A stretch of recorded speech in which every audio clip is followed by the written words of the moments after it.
Welcome to Doctrine and Devotion.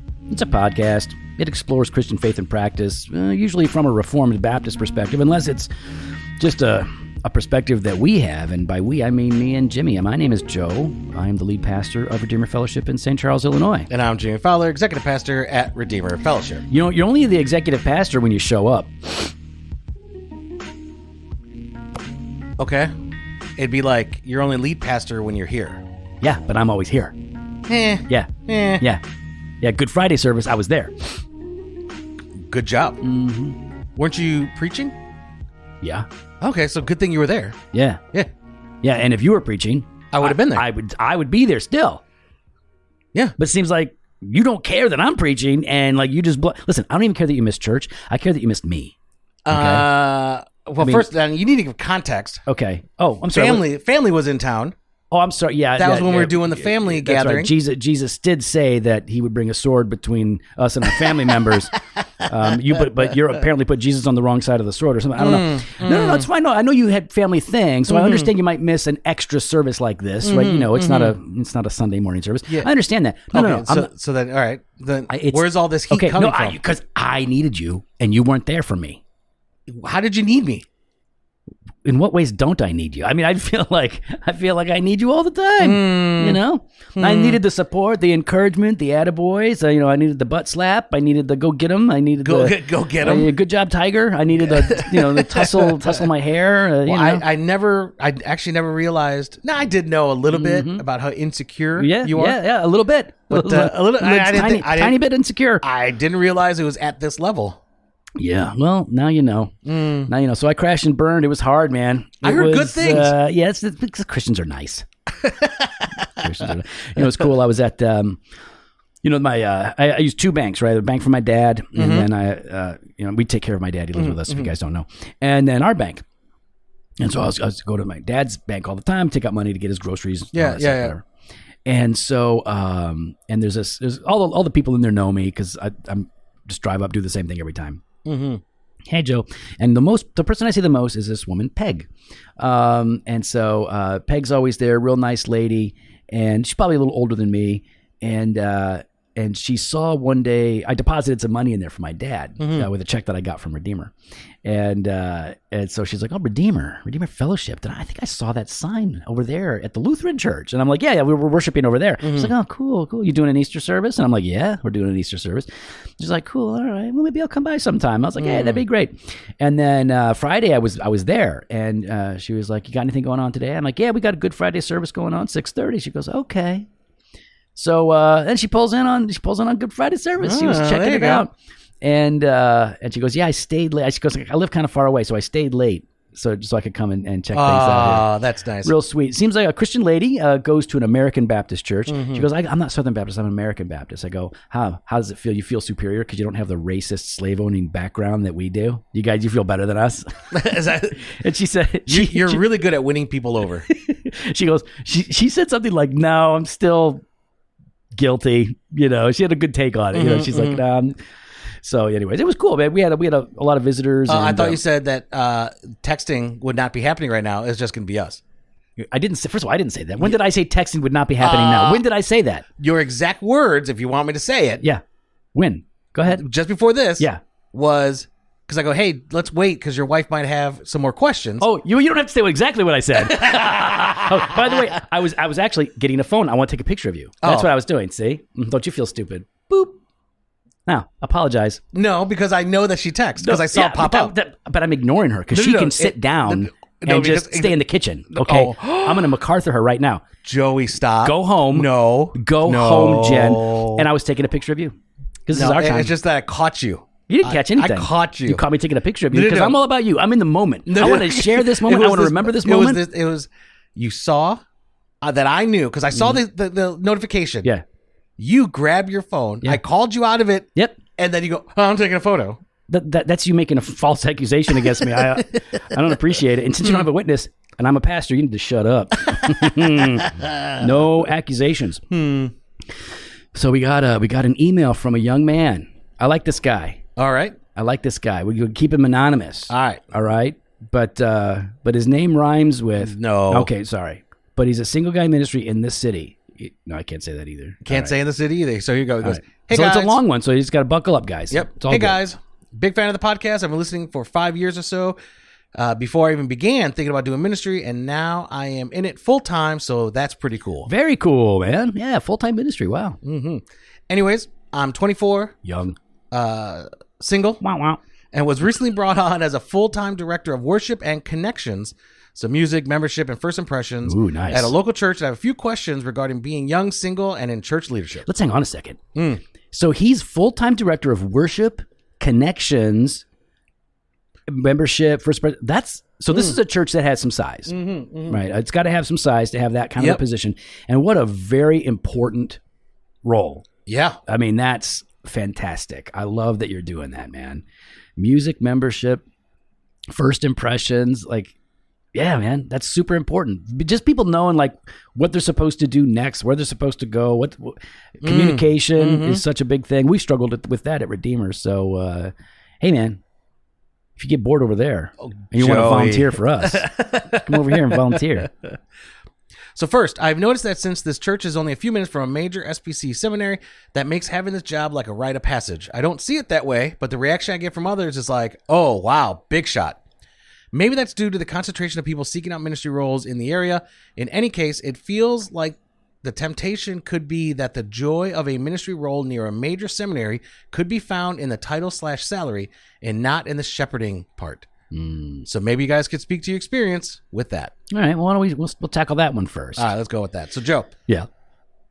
Let's talk about that temptation about where do we derive our joy in ministry? Yeah, because I mean, all right, man, your situation is specific, right? Specific to you, your context, and it factors in things like your youth and inexperience, stage of life, the particular church you're at, seminary context. But really, the temptation is the same for anybody who's in ministry, whether that's full-time, part-time, vocational, volunteer. Yeah. It's easy to derive a sense of joy from your title or your position, from the fruit that you see from it. Like, oh man, it's easy for people to fall into that. Well, and it's not just those things, right? There could be a multitude of things, right? Yeah. It could be, did you drop your cigar? Yeah, into the ashes. I saw the look on your face of disappointment. Yeah. But it's really easy, right? Because we're supposed to, derive our joy from ministry as we're glorifying God. Right. We're glorifying God. We're being used by Him, that He's working in us and through us. Yeah. And we derive our joy from our calling. That this is what the Lord has called us to do. If we could do anything else, we would do that thing. But since the Lord has called us to this, it is a great privilege and honor to shepherd God's people.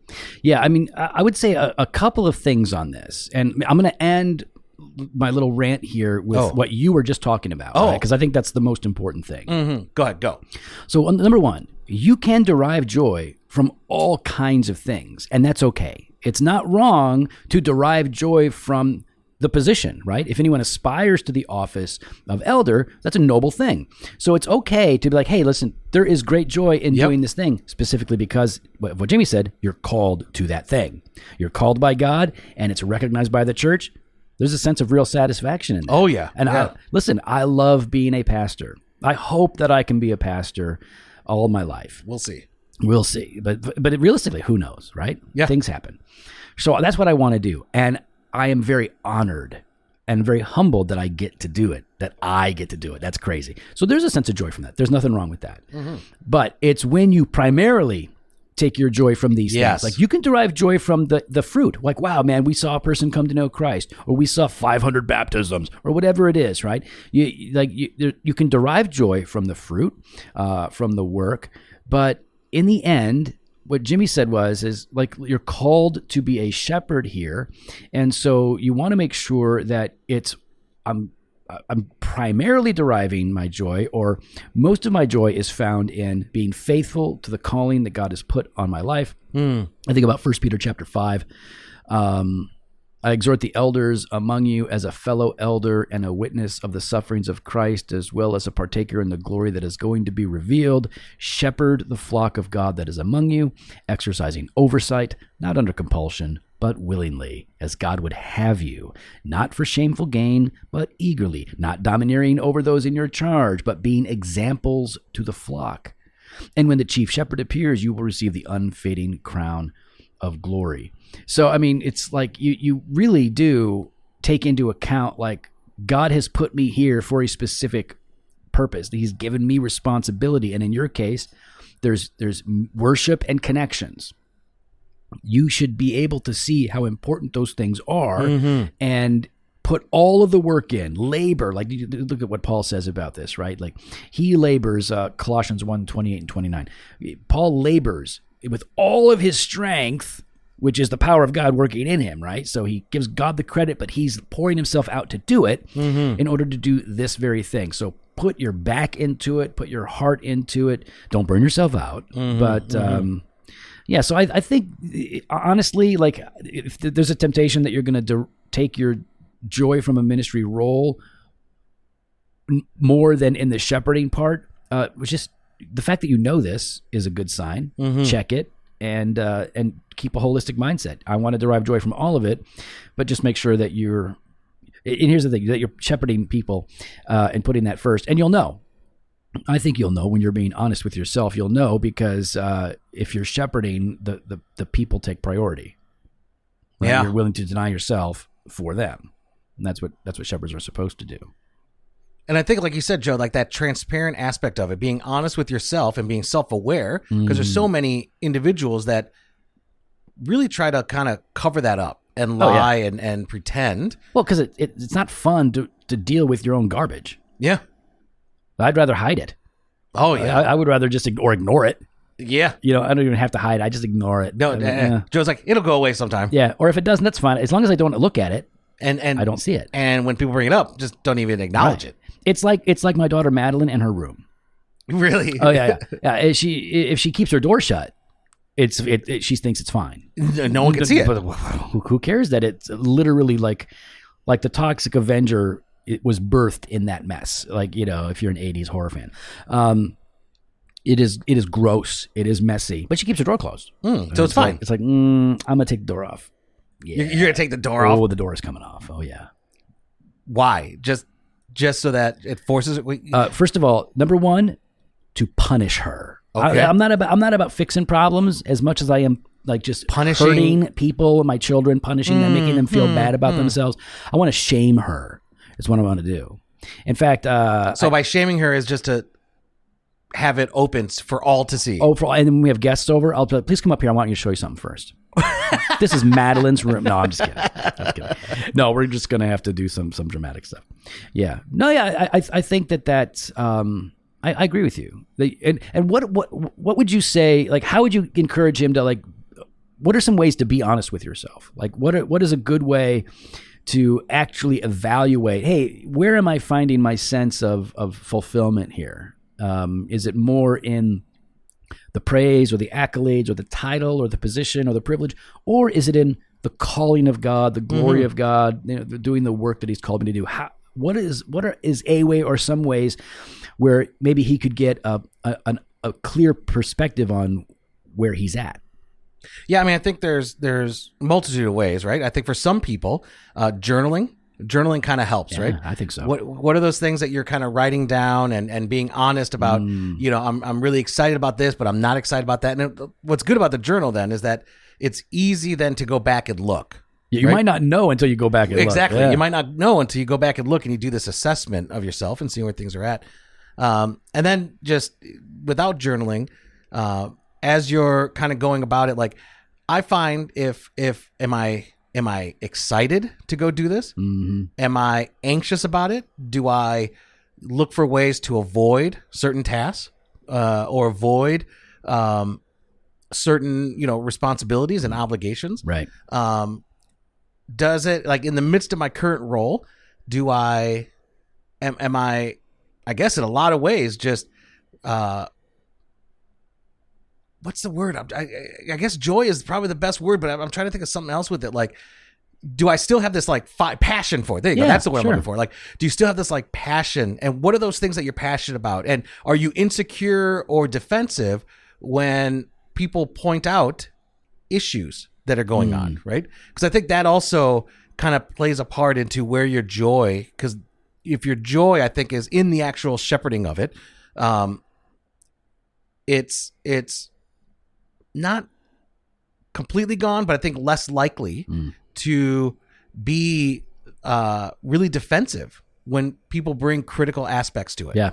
Because at that point, you're able to, because the mentality of the way my thinking is, my mentality is, well, it's only to the betterment of the shepherding. Right. It's only to the betterment of the ministry. It's only to the betterment of how do we care for people where they're at. Do you remember that guy? He sent us an email, and we dealt with it online or on the podcast, and he was saying how, like, he's like, I think I'm at the end. I think I'm going to have to transition out of ministry because I don't derive joy and my passion's gone. Yep.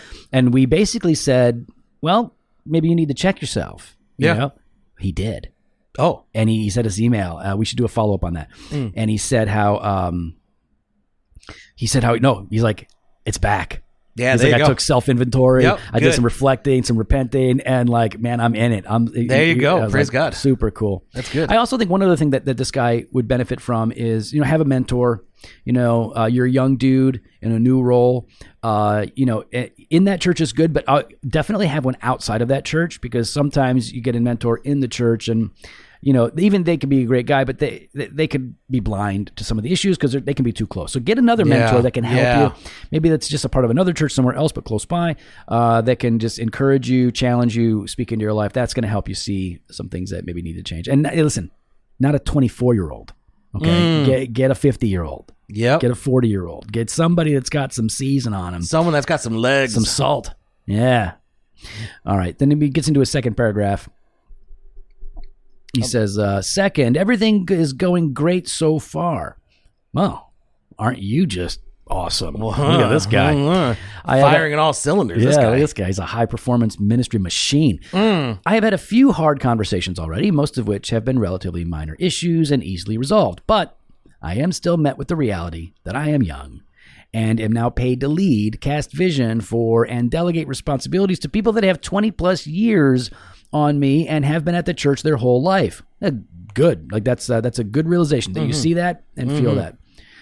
There is positive change, strengthened specific areas that I was brought on to implement. But change, positive or negative, is rarely received well from long-standing members. True. All right, here we go. I want to avoid coming off as a stereotypical young seminary student who comes in and thinks he knows everything. I also want to lead with humility and confidence, knowing that God has called me to this church in this season. Any words of wisdom, things not to do would be much appreciated. All right, so good. I mean, this guy seems to have a pretty good sense of who he is and what's going on, and the situation that he's in. Yeah, that's good, man. You're doing good. You're doing good, but you don't want to come off as a stereotypical young seminary student who thinks he knows everything. Are you suggesting? Hey, man, are you suggesting that most seminary students think that they know everything? That it's or is it a fair stereotype? I mean, that's completely fair. Why would you suggest that young people who are getting a second degree think they know everything, man? Because their professors and the culture has taught them, you're so special, you're so great. This is why here's your A. This is why I always love the rare professor who would just tell people, listen, hey, dummy, shut up and listen. Stop talking. You don't know anything. That's why I love professors that give the hard reality check. My favorite. They're rare, though. And it's not because the other guys are lying as much as they're just nice encouragers and they don't want to, I don't need that. Well, it's a different setting, too, right? Like you're talking, an academic setting versus a shepherding setting, right? Oh, totally. Yeah. Yeah, and you have to perform. It is about the performance at seminary. Yeah. Because it's not about the relationships and all that. So, all right. So you want to avoid coming off as a stereotypical young seminary student who thinks he knows everything. Okay, then my first thing would be then ask a lot of questions and do a lot of listening. Yep.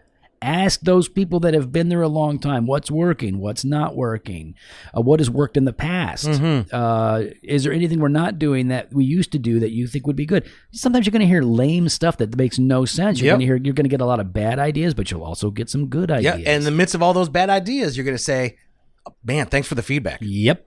Be grateful. Affirm them for their time and their service. And you listening to all the bad ideas and the good ideas shows them that you are for the church, that you value their input, that you're listening to everybody. That's going to go a long way.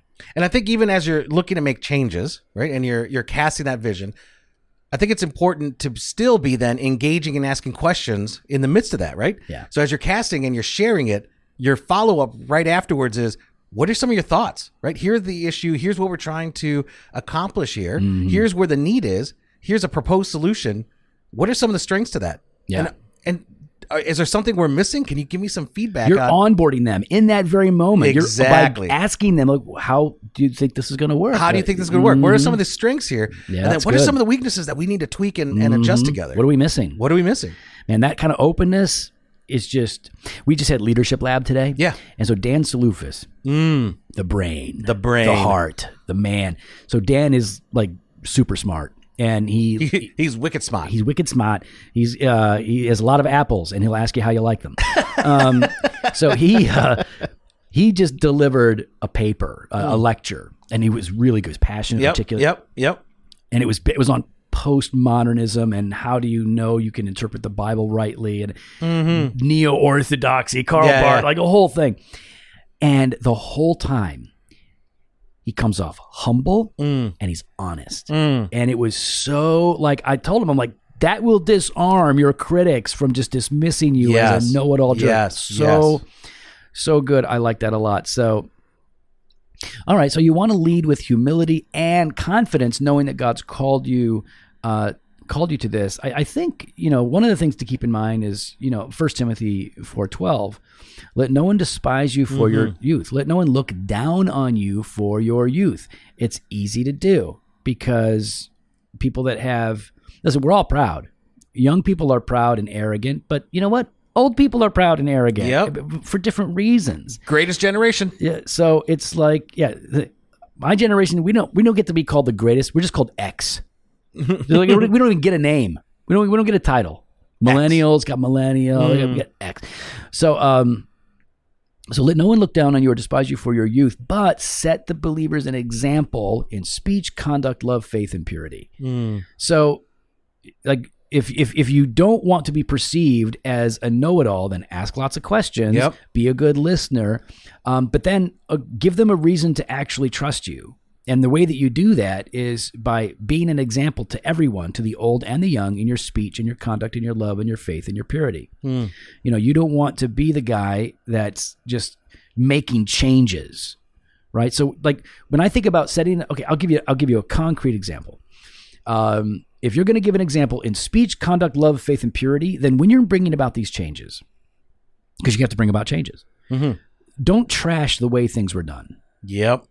Affirm the way things were done as you explain why things need to change. We're so grateful for what God has done through all these years in the past, and how look at how he used the way we used to do it. That was great. But things have changed. And if we're going to move into this new season and continue to make disciples and reach, we need to make some changes, and this is why. So you're affirming the old ways, even while you're kindly explaining they're not going to work anymore, while we seek to be faithful to what the Bible calls us to do. See, I would also, in the midst of that, though, it's not just affirming the old ways. You're affirming the values that drove those ways, and those values continue on the same values. Now we're continuing on this value, right? That's good. And this is, so that's that I guess that legacy. Like, we are people that are, let's just say, we value generosity, or we value hospitality, right? Well, this is how, the potluck after service was a great way that we showed that value. But as the church has grown, as the church has doubled in size, we're no longer able to do that. So how do we continue affirming this value of hospitality? Well, it's how we greet people as they come in. It's how we invite them to our community groups or to our Bible studies. It's how we do, just all these things, right? Like how the Sunday morning and everything else. So you're now saying, listen, we're changing our approach, but the value is there because we want to strengthen that value. No, that's really good, because we're not changing our identity. That's it. We're not changing who we are, but we do have to change some of the ways in which we function. And I think that's the thing that people forget. No one, like, especially as you're talking about a church that's for people that have 20 plus years, right? There's obviously an identity there that they value and cherish. They don't want to lose that identity. And sometimes young people come in or new people come in and they don't understand the identity of the church. Oh, yeah. And they haven't been there long enough. And so exactly, they're like a bull in a china shop with all their changes. And so taking the time to listen and to learn, and to find those values and then affirm them and communicate it back shows that you actually care about who these people are and what God has instilled in them throughout the process, right? Yeah. I mean, as the new guy, whatever your age, as the new guy, like, and you're asking those questions, like, let them know, I don't want us to change who we are. I don't want to come in here and change our identity. I want to learn who we are so that I can help to serve us and lead us in ways that'll help us to function better as the people God has called us to be. Yeah. I think that's I think we've given some good advice here. Yeah. Okay. My gosh. Got the no wonder we're amazing. Got the full Jofo treatment. Man. Didn't even cost him anything. You know what? This is the kind of stuff you should be charging in your Revitalites. Revitalites. I forgot about that. You gotta be this is the time for that. Well, listen, here's what he says at the very end. He goes, Third, hey, I'm also single. So if you know any, just kidding, he says, Psalm 23:1. But seriously, he says, thank you guys for the podcast and specifically for never dropping the banter. I still haven't found another Christian podcast that makes me actually laugh out loud nearly every episode. Appreciate y'all. We appreciate you, man. Keep doing the good work and let us know how things are going. And, man, listen, you're single. Praise God. Being single is a gift. Being married is a gift. It's all a gift, right? And so, if your heart is really longing for marriage, I pray that God gives you the desire of your heart, that you can glorify Him there as you glorify Him in your new ministry position. Well, we'd love to hear your thoughts. You can follow us online on Instagram and Twitter @DocandDevo or on Facebook /Doctrine and Devotion. You can head to the website, drdevotion.com. There you can contact us. You can sign up for the email blast, hit up the store, jofostore.com, and grab some gear. We got that fresh pod every Monday and Thursday. We got blog posts and video content over at the website. And we got that all-access exclusive content. Extreme content. That's right. We got that Banter of Truth on Tuesdays, Weekday Wisdom Monday through Friday. Head on over to drdevotion.com /all-access to sign up today. Later.